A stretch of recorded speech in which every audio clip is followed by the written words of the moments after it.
Perserikatan Bangsa-Bangsa (PBB) mengungkap insiden fatal yang menewaskan 3 penjaga perdamaian asal Indonesia dalam misi United Nations Interim Force in Lebanon atau UNIFIL. Ketiganya tewas dalam serangan terpisah yang terjadi dalam 2 hari berturut-turut di wilayah Lebanon Selatan.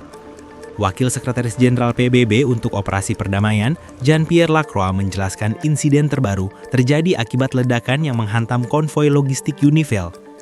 Serangan tersebut menghancurkan kendaraan yang ditumpangi para prajurit. Sehari sebelumnya, 1 prajurit Indonesia juga tewas dalam insiden berbeda di pangkalan UNIFIL. Rangkaian kejadian ini menambah kekhawatiran atas keselamatan pasukan penjaga perdamaian di tengah konflik yang terus berlangsung. Selain korban meninggal, terdapat pula penjaga perdamaian lain yang mengalami luka-luka dalam insiden tersebut. Kondisi korban bervariasi, termasuk luka serius yang membutuhkan penanganan intensif. PBB menyatakan tengah melakukan penyelidikan untuk memastikan penyebab dan pihak yang bertanggung jawab atas rangkaian insiden tersebut. This morning, 2 Indonesian peacekeepers lost their lives in an explosion that hit a UNIFIL logistic convoy, destroying their vehicle near Bani Hayan, Sector East. 2 more peacekeepers were injured, 1 seriously.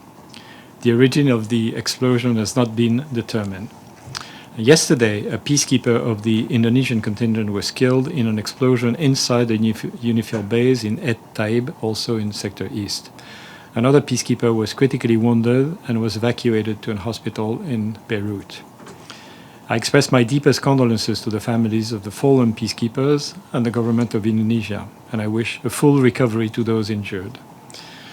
We strongly condemn these unacceptable incidents, and peacekeepers must never be a target. UNIFIL is investigating these incidents to determine the circumstances of these tragic developments. We also remain seriously concerned about several aggressive incidents against UNIFIL peacekeepers in the past couple of days. All acts that endanger the peacekeepers must stop, and all actors must adhere to their obligations to ensure the safety and security of the peacekeepers at all times. TNI mengkonfirmasi kabar duka atas gugurnya salah satu prajuritnya saat menjalankan misi perdamaian di Lebanon. Prajurit tersebut meninggal dunia akibat serangan yang terjadi di pos penjagaan pasukan perdamaian PBB atau UNIFIL. Komandan Kodim 0731 Garing Gulon Progo, Letkol Inf Diani Tisukma membenarkan bahwa prajurit yang gugur adalah Praka Farizal Ramadan. Almarhum Praka Farizal berasal dari daerah Kulon Progo, Yogyakarta, merupakan anggota Yonif 113 Garing JS Brigif 25 Garing Siwah Kodam Iskandar Muda, Aceh. Jenazah Farizal sekarang ini masih berada di Lebanon. Ia mengaku belum mendapatkan informasi termutakhir terkait jadwal pemulangan maupun proses pemakaman dari pihak keluarga. Proses pemakaman nantinya akan dilakukan secara militer karena almarhum gugur saat bertugas. Berdasarkan pantauan di lokasi, tenda dan kursi telah disiapkan di rumah duka. Sejumlah pelayat mulai berdatangan sejak pagi menjelang siang untuk menyampaikan belasungkawa. Menteri Luar Negeri Sugiono menyampaikan langsung belasungkawa tersebut. Ia memastikan pemerintah memberikan perhatian penuh terhadap kejadian ini. Saya menyampaikan kapan duka dan belasungkawa yang sedalam-dalamnya atas gugurnya seorang prajurit kita atas nama Praka Farizal Ramadan yang bertugas sebagai kontingen UNIFIL di Lebanon. Beliau gugur, kemudian ada juga 3 rekannya yang luka, 1 luka berat, saat ini masih koma, kemudian 2 mengalami luka ringan.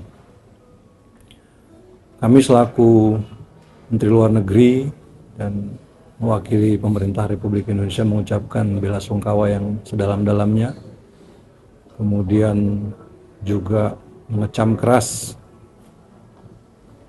insiden ini, juga mengecam keras serangan-serangan yang dilakukan oleh Israel di wilayah Lebanon Selatan, dan kembali